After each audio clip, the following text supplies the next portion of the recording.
So the topic of my presentation is disaster resilience, lessons learned from implementing technologies for disaster risk reduction. I will try to be as fast as possible. To talk about the disaster resilience, I think the leader who has initiated this program and who has taken forward this program in the right direction is Amma, our chancellor. She is the guiding light of Amrita Vishwa Vidyapeetham and guides each and every student and faculty in building education for life and compassion-driven research to solve the global challenges. And as you all know that disasters are ever increasing.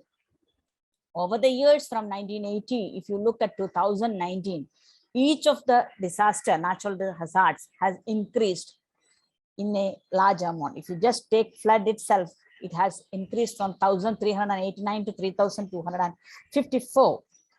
And same way, storm, each of these things has increased. And if you take the different types of disaster, the total number of disasters have increased, and the largest number of disasters is flood, and then comes the storm. And the total number of died is the largest number is due to earthquake. And if the total number of affected will come as due to flood, and the drought is almost near. So if you see that you are not able to throw away any disaster, each and every one has an impact on our life in different forms, and each of them has to be tackled if we want to have a peaceful and sustainable life in this earth.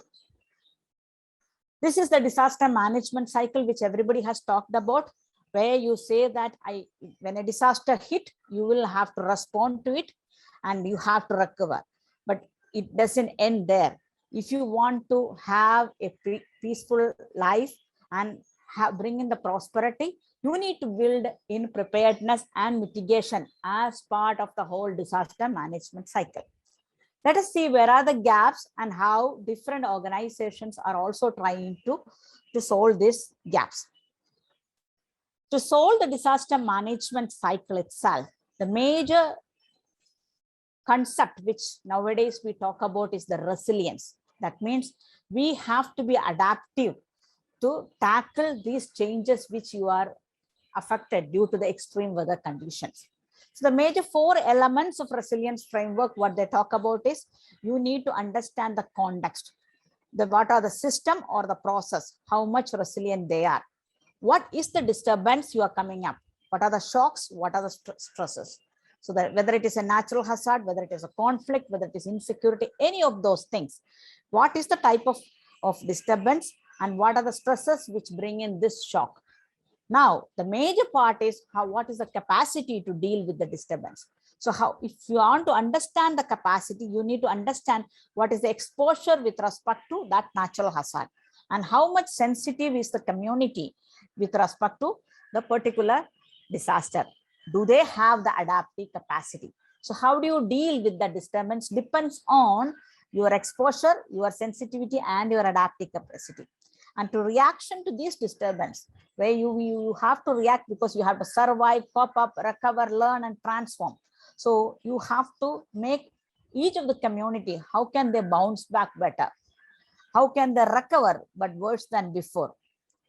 How do we make sure they don't collapse? Because if they don't react to the disturbance and survive, they will collapse.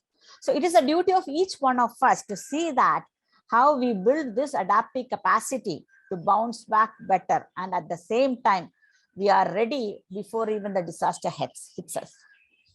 So they have proposed a resilience wheel where if you see at the middle, it is time dependent. The whole resilience wheel is time dependent as the temporal variation comes in, as the spatial variation comes in. If you want to get adaptive, you need to understand the expected events features. What are its precursors? How is it going to affect us? What is the impact? What is the outcome? These features needs to be looked into. What are the system functions that need to be brought in? Sorry, the electricity power has gone, so you may see me as dark. It will come in a few seconds, I think. I have not, got prepared for that. So you can take it as an event, okay? So in the system's functions, If you want to bring in the function, it has to be, there needs to be an awareness, planning and preparation in the community. You need to monitor and detect and recognize. You have to have the mitigation efforts, repair, reconfigure, replacement, reflect, learn and improve from these event features and the functions. And based on that, any governance structure needs to prepare the system states. So you may say that I am in a normal state when I don't have an event, when I am completely prepared, when I am completely have the awareness. Whenever I see that there is a change, I will get into the alert state. The moment the event is stuck, I am into the emergency state. And after that, it comes the restoration and recovery. And most of the time in disaster management, we are always keen on the emergency restoration and recovery than on the preparedness aspect. That is where the preparedness and mitigation has to be brought in, so that in the long term, the community is equipped to handle this situation. And based on that, we have to bring in objectives to identify the possible events, know the system and get prepared, monitor the system and threats, ensure the resource availability, switch to alert state. And the moment event is stuck, and during that event, stop the effect of propagation of the event, manage the cascade failures, resume normal operation after the event, and reverse or alert the emergency, manage the delayed features. And long after you understand what happened, know why it happened, plan and implement actions to improve resilience. It is easy to say, but to do, there is difficulties. Let us see what are the major difficulties we are going to face if we want to build and implement this resilience wheel. As of today, if you see, most of us are focused on a disaster management framework where people try to measure, monitor, discover the knowledge, forecast, and early warn. So for measuring, there are different approaches they use. They use participatory sensing. That means the citizen themselves being part of the sensing. They themselves are becoming sensors. There can be virtual sensing where I may use temperature sensor to predict something else. Physical sensing, which is the sensor is used exactly for the parameter it is meant for. You monitor whatever the measured data on a continuous manner or with an adaptive approach with respect to the changes in the context or in a multi-level or a real time, and then visualize it. But with this, it is not giving you the enough knowledge for you to get prepared. So you need to have the knowledge discovery.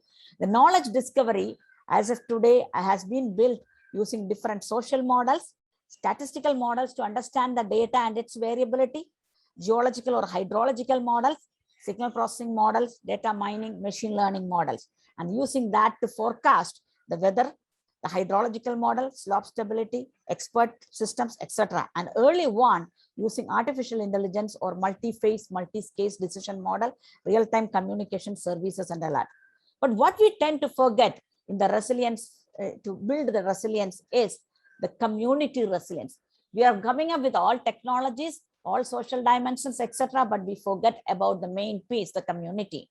So any hazard which happens, that is bringing in a vulnerability on the assets. So if you see that, it will affect the human, its social aspects, cultural aspects, political aspects, financial aspects, natural aspect, built aspect. You have to understand what is the vulnerability happening on each of these aspects, so that we can understand the community capital and build sustainable livelihoods, which will help us to build adaptive capacity in the community and build equity, in which, in that way, the community resilience can be brought in.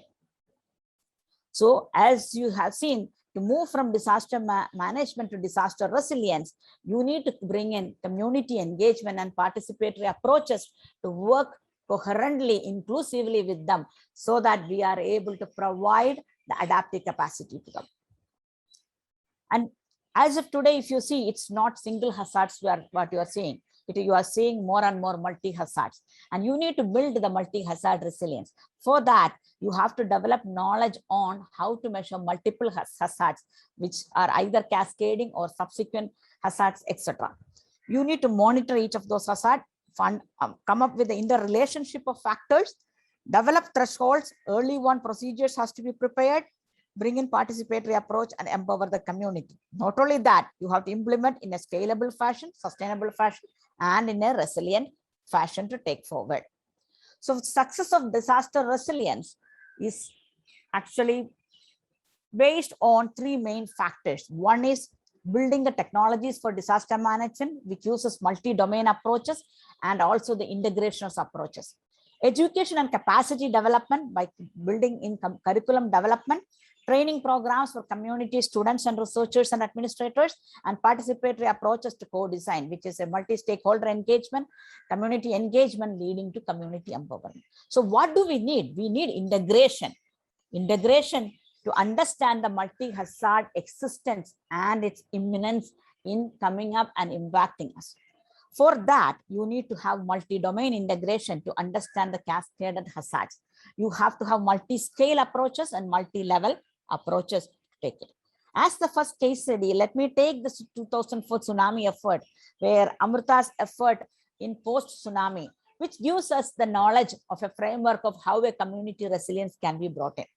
This gives you the image of the flooded and agitated Kayankulam backwaters on the other side of the Alapad, where the tsunami has hit and more than 115 individuals have lost their life.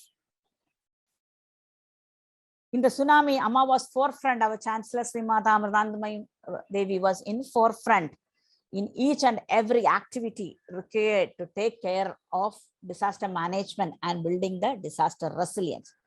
She led by example, first to arrive and the last to leave, and taking care of each and every piece of it. She has actually focused on 5 dimensions of sustainable development: infrastructure, health, education, employment, and research. In the infrastructure, she has looked into how quickly we can come up with temporary shelters.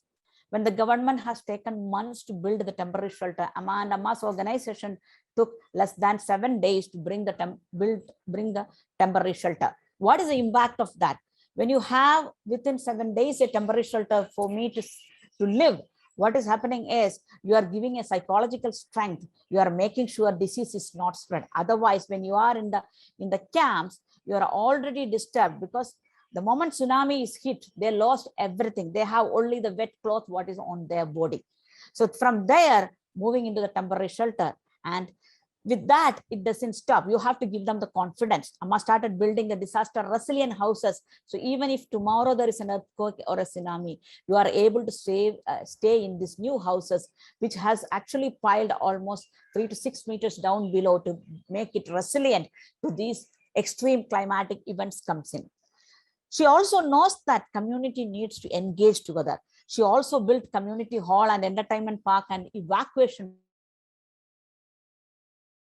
bridge to take care of future disasters that may come in. On the health, she has built emergency care units with fraction of hours. All the AIIMS hospitalizing, all the hospital, most of the hospital staffs, emergency staff is landed in the place, and they started working without even thinking about their life. Medical camps, psychological counseling, that is one of the major things which you need at that point when you feel that I don't even have a penny to have a cup of tea. That is where the psychological counseling come in. One of the beautiful thing Amma has done at that point of time, which nobody in the disaster management will think, is when the people have landed on the other side of the backwaters, when the tsunami has hit, they were all wet. The first thing she was trying to say is giving them a hot cup of tea to make them calm down. The second thing she has done is disperse 1,000 rupees each to each family without even taking care of the normal formalities which government do of taking care of name or address or any of those things. Because you imagine a father in the family who has children around him asking, Father, give me this or give me that, and he has no penny in his hand. He becomes so down and depressed, and he will not be handled. And then once they get into the depression, it's difficult to bring back. So before even they fall into that, Amma had tried to put in each and everything at the time required so that the psychological impact can be reduced to the minimal. Education. Amma knows that when this happened, they lost money, they lost shelter, everything. So Amma started new courses and training programs to give them additional skills, and also for the students in the school, scholarships so that they can continue their education. And for the employment, Amma trained them new skills, provided them alternate job opportunities, either in Amma's institutions or other organizations, and pulled in entrepreneurs who are like-minded And also Amma started large program called Amrita Shri, where she made women to have an additional income. And today there are more than 3 lakh women in this program called Amrita Shri, where she is empowering women with livelihood, and they are becoming actually taking care of the financial morals in these communities. She didn't stop with that. She even went into research, started telefisheries program and tsunami alert system, an early warning system for disaster management, overlay communication system, and computerized vocational education. All this as part of the disaster management. But you see that it was not relief and effort. She has built the whole ecosystem of plethora of things which can take care of the risk resilience. So this, you can see that how the evacuation Amma stood in the forefront, made sure each family is, as they are coming from the seaside. So if you see that this is like an island, you have one side seaside, you have a small land, then you have the backwards water, and then the other side. So when the water hit you, you have been pushed from the land to the backwaters. So you can think of what is the disaster risk. And when what Amma did is, the moment this happened, she actually tied a rope and made people to hold on the rope, walk towards the boat. And she, at the boat or near the boat, Amma stood there, made sure to call out people in the family, combined them together and sent. Because when a disaster hits, the most important thing is you are searching for your family. As time passes, your whole worry increases so much that you will not be able to handle. The moment your family is with you, you get the confidence. So rather than sending them to directly to shelter, she was finding all the groups together and sending them. And whoever couldn't find, there was a separate team went around the shelters to find them. And the temporary shelter, it will take time for the government to set up. The university at Amrita has been opened with fraction of seconds, and that has been used as a temporary shelter.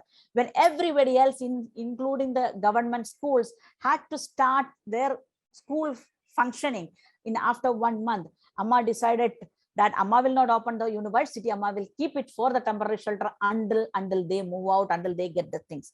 That is the way she has taken care. And Amma pledged more than 230 US million USD for this whole effort.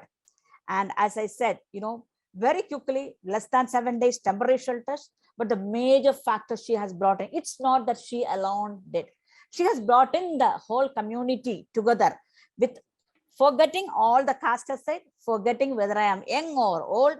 They stood together. They built their system, which gives them the strength, the capacity to face these type of things. And along with that, Amma has also built, you can see these houses. There are 2-floor houses which are resilient to the disasters, and was inaugurated by the then President Sri late APJ Abdul Kalam. And as I said, the house and parks and Valvadi and free medical care with all the doctors. And more or less, this is another touching story what Amma had done. There were families who has lost all their children. There were mothers who have lost, see the one Amma with having 2 children, one of the lady lost 2 children. So they had to do recanalization surgeries at AIMS to have the children. All the families got their child back. And Ashram took all the effort and the money and the fund to do it, make it happen. See, to the level of psychological intervention Amma had gone into to make them happy and build back. And the most important thing is the evacuation road. Even today, the people in this land believe that they are safe because of Amrita Setu, the evacuation road, which helps them to quickly run to the other side if another disaster comes in. And pray to Amma that nothing will happen as a new disaster. The beautiful thing what she has done is, nobody noticed about children, but she knows that it is stuck on their mind. To bring out their agony, she had actually conducted swimming classes so that they will throw away the fear of water. These are the people who are fishermen kids, but they got so much fear about water. Amma had actually personally did swimming classes with them.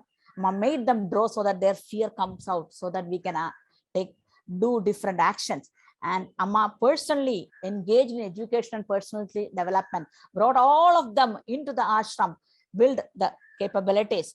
And for future, she started planting trees which can actually curtail the strength of the waves. And more than 1 lakh trees has been implemented all along the shore, which is now safeguarding the shore. So if you look at the case study in the disaster relief, Amma had looked into starting from psychological counseling to free medical care, free medicine, free food, temporary shelters, relief camps, uniting family, evacuation, safety measures, warning systems, consolation and spiritual support, children's camps, marriage assistance, free housing, employment, free education, alternative income, livelihood, financial assistance. And she built a self-reliant people by providing them alternative income, job training in driving, nursing, vocational education, livelihood by providing boats, nets, engines, physical health, availability of resources such as food, shelter, etc., psychological balance and emotional strength, leading to sustainable family by giving them emotional strength, training in new areas and alternative and job opportunities, building the sustainable community by building disaster resilient houses, education for different age groups, education in different areas, job generation in different areas, developing entrepreneurs, medical care facility, camps, entertainment areas, etc.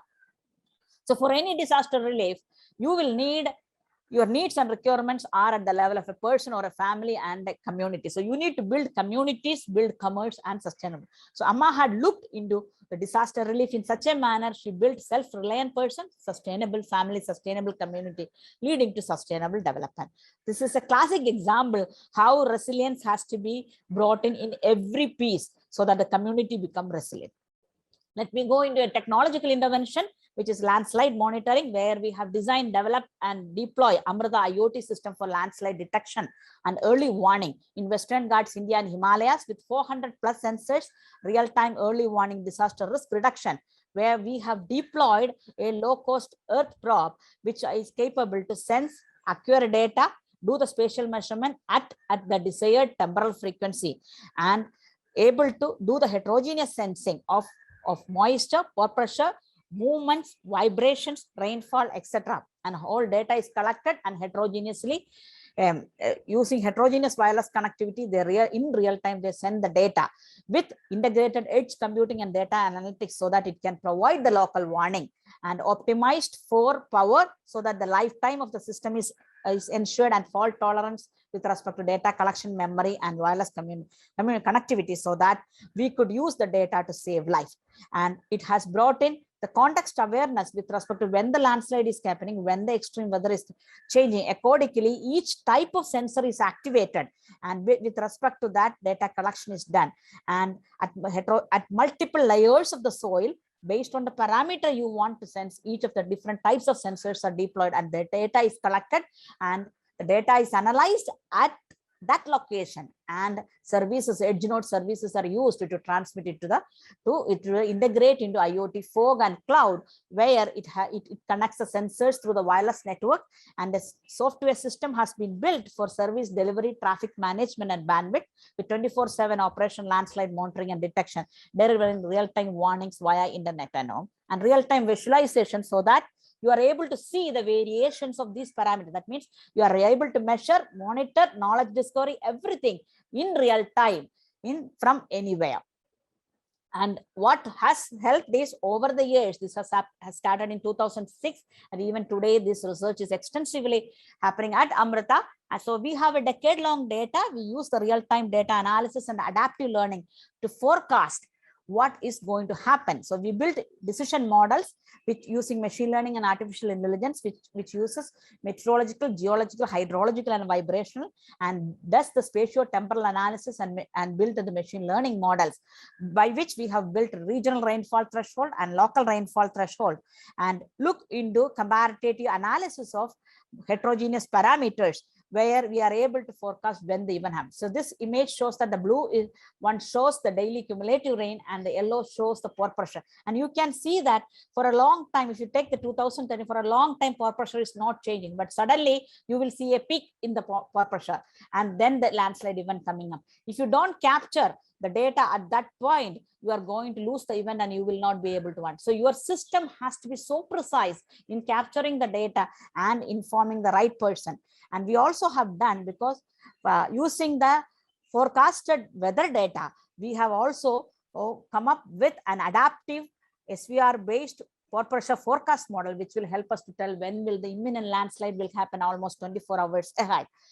But along with that, we also have built India's first landslide laboratory setup, which will help us to check, recheck, and develop thresholds for the sensors and come up with, understand what is the time of failure, how much the parameters vary, and how the behavior changes through this simulation model. Now, all this has been integrated into an artificial intelligence integrated multi-level early warning system, which has 4 levels, and that is validated with an automatic, that is connected with an automatic warnings dissemination. The first level, global warning; second level, site specific; third level, we are looking into the data analytics; and fourth level with the machine learning and the futuristic aspects it comes. And these are used to early warning. Here you can see that over the time how the risk level is increasing, and as the risk level increases, you can see the graph getting into the yellow alert aspect. So like that, they are able to see the alerts over the web, over the phone, etc. But this is not enough. This is only technology. Who will understand this, isn't it? It's only the researchers. You need the participatory approach where you want to early warn of us. So we also work on social media mining to understand the vibes from the people, and then based on that find out what are the precursors of a disaster. And we also are building a multi-hazard tracking mobile app for real-time disaster management. Along with that, whenever a disaster is hit, we have built 24-hour call center, and that actually takes care of relief efforts. And we have built a crowdsourced mobile application called Amrita Kripa for the disaster management, which has been extensively used for Kerala floods 2018, and more than 1 lakh people have been saved by using that one. And it can be used for flood or any relief and rescue management. It can be used. This is the images from the Kerala floods which happened. And in 2018, if you see that Kerala floods, it was an extreme rain of 42% departure, flood of 14% of total area, landslides 200 plus, dam opening 36, change in river course. All districts of Kerala, the state of Kerala became red alert, and the toll was more than 450 with displacements of more than 10 lakh. And you can see the big landslides which was happening and taking away all the nearly 70 to 80 people have died on spot just because of this landslide alone. And even in 2019, you are having repetitively these scenarios have come and more people have died because of the landslide. And we were able to issue landslide early warnings in 2020 ahead of time and inform the Kerala government about the variability and the first level and the second level warning. And in 2020, we recently a regional level landslide warning was issued on the devastating landslide happened in Pettimade Rajamalai, which is 20 kilometers away from our site. So it shows that technology is capable, but if you want to make it effective, you have to work with the community. So the community engagement for building resilience is very important. So we engage with the community regularly through using tools such as WhatsApp and other social media, and also having engagement, being at their place, engaging with them, hearing them, what they want, etc.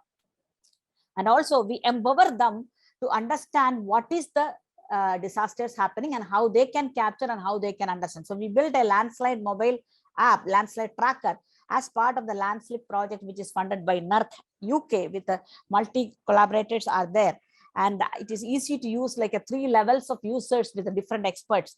And they are able to actually bring in, capture the landslide events, map landslide events, track landslide, summarize and adaptive dissemination at different levels.